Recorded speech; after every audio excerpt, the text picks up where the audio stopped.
राधे राधे सभी को स्वागत है आपका मथुरा वृंदावन व्लॉग के चैप्टर 3 में। तो लास्ट व्लॉग में हमने द्वारिकाधीश और यमुना जी के दर्शन किए।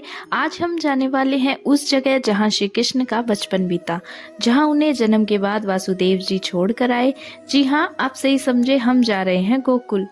गोकुल तो श्री कृष्ण की बाल लीलाओं और नटखट अदाओं का स्थान है। श्री कृष्ण ने यहाँ 11 साल 1 माह और 22 दिन गुजारे थे। तो चलिए हम भी उन दिनों को याद करते हुए चलते हैं गोकुल की ओर। वो जो आप उधर गांव देख रहे हैं वही है गोकुल।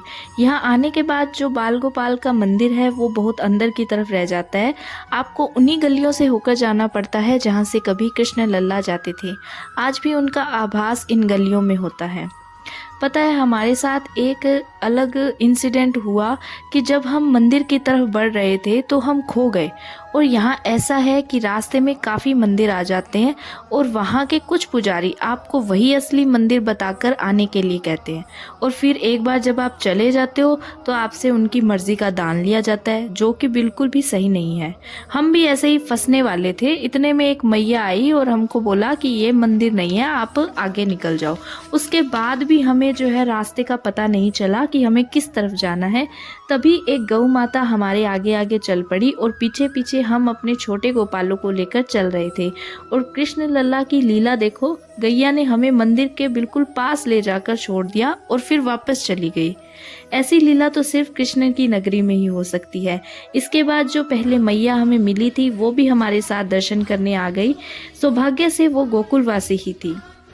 और जब हम जा रहे थे तो मेरी मासी ने भी एक भजन गाना शुरू कर दिया, तो आप सब भी उसे सुन लीजिए।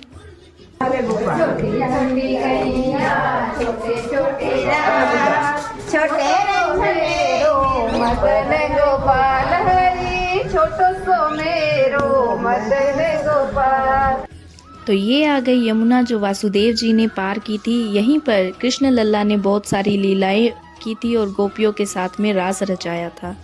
इसके बाद हम पहले देवी योगमाया के मंदिर गए, क्योंकि उन्हीं के दर्शन करने के बाद लल्ला के दर्शन सफल होते हैं।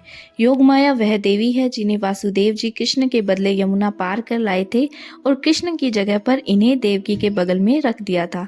कंस ने इन्हें भी देवकी की अन्य संतानों की तरह मारना चाहा, लेकिन देवी योगमाया उनके हाथों से छिटककर आकाश में चली गई और अपने वास्तविक दुर्गा रूप में आकर कंस की मृत्यु की भविष्यवाणी की। देवी योगमाया को कृष्ण की बड़ी बहन के रूप में पूजा जाता है। तो इसके बाद में हम चल पड़े लल्ला के मंदिर की ओर।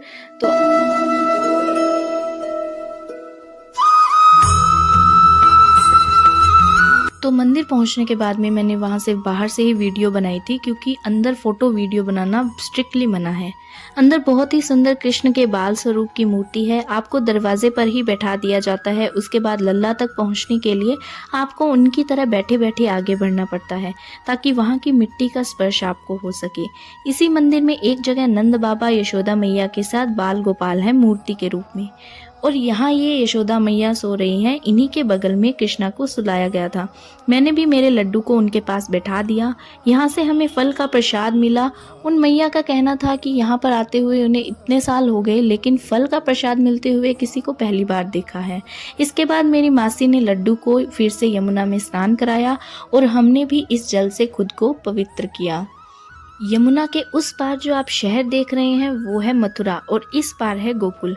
और सूरज को यहाँ से डूबते हुए देखना अब तक की बेस्ट फीलिंग है। इसके बाद मैंने भी लड्डू की टोकरी में जो कुछ फूल रखे हुए थे वो यमुना में डाल दिए और यमुना जी को प्रणाम किया। और ये है वो मैया जो हमें रास्ते में मिले थे। इनसे विदा लेकर हम निकल पड़े रमन रेती की ओर, रमन बिहारी जी के दर्शन करने और रेती में लल्ला की तरह खेलने के लिए।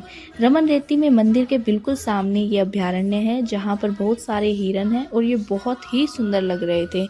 इतने सारे हिरन मैंने तो पहली बार देखे थे। तो आइए अब चलते हैं मंदिर के अंदर और करते हैं रमन बिहारी जी के दर्शन। रमन रेती वैसे तो अपने आप में एक बहुत बड़ी जगह है जहाँ पर बहुत सारे मंदिर हैं, लेकिन रात होने की वजह से हम सिर्फ रमन बिहारी जी के मंदिर ही जा पाए। रमन बिहारी जी श्री कृष्ण का ही रूप है। यहाँ पर अंदर एंटर करते ही रेती यानी कि मिट्टी शुरू हो जाती है। इस मिट्टी को यहाँ पे बहुत ही शुभ माना जाता है, इसलिए लोग इसे अपने साथ भी लेकर जाते हैं। जिसके एक बार यहाँ पर पैर पड़ जाते हैं, मानो उसका जीवन तो सफल हो गया। दिवाली की वजह से यहाँ पर बहुत ही सुंदर सजावट की हुई थी। हम जैसे मंदिर के अंदर जाने वाले थे तब मेरी नज़र यहाँ खड़े गजराज महाराज पर पड़ी। तब पूछने पर पता चला कि ये गजराज महाराज रमन बिहारी जी की आरती करते हैं। अंदर जाने के बाद बहुत सुंदर ही राधा कृष्ण धुन गाई जा रही थी, तो हम भी सब कुछ भूलकर उसी धुन में मग्न हो गए। आप खुद देख लीजिए।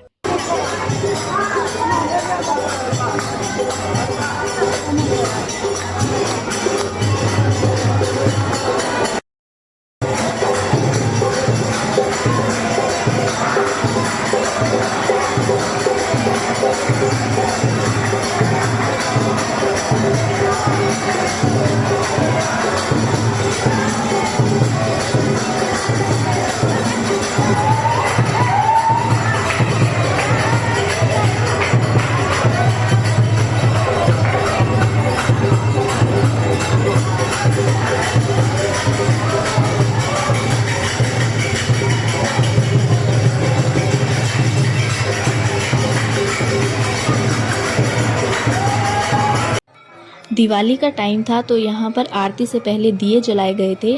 तो चलिए अब आपको रमन बिहारी जी के दर्शन करवाते हैं। और ये देखिए हमारे रमन बिहारी जी कितने सुंदर लग रहे हैं, कितनी इनकी शोभा सबसे अलग है। मन करता है कि बस इनकी जो छवि है उसको निहारते ही रहो और अपने मन में सजा लो। बहुत ही सुंदर जो है इनका श्रृंगार किया गया था। सौभाग्य से हमें रमन बिहारी जी की आरती देखने का अवसर मिला। रमन बिहारी जी की मूर्ति के बिल्कुल सामने एक द्वार है। जब आरती शुरू होती है तो बिहारी जी और द्वार के सामने की जगह खाली कराई जाती है। फिर गजराज महाराज वहीं द्वार से बिहारी जी की आरती में शामिल होते हैं और ये दृश्य जो है देखने वाला होता है और बहुत ही ज़्यादा आनंदमयी होता है। अगर आप वहाँ पर जाएं तो ये देखिए कि आप वहाँ पे आरती के टाइम पे ज़रूर पहुँचे, क्योंकि आरती जो है यहाँ पे एकदम देखने लायक होती है।